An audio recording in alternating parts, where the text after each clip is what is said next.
Have any of you tried doing exercise like a gym workout or jogging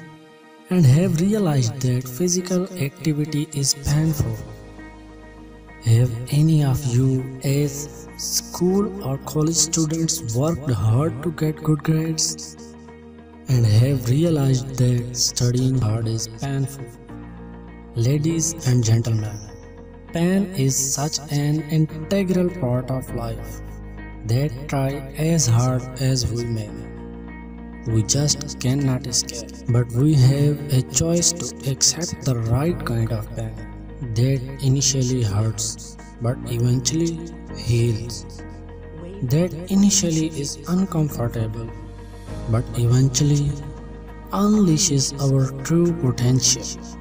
that initially we want to avoid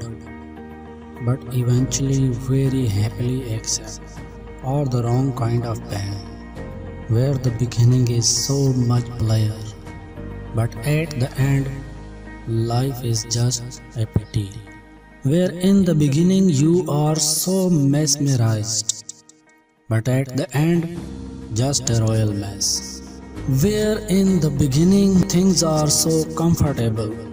but at the end endlessly complex. The pain of exercise or the pain of disease, the pain of studying hard or the pain of failure and goofiness, which one will you choose?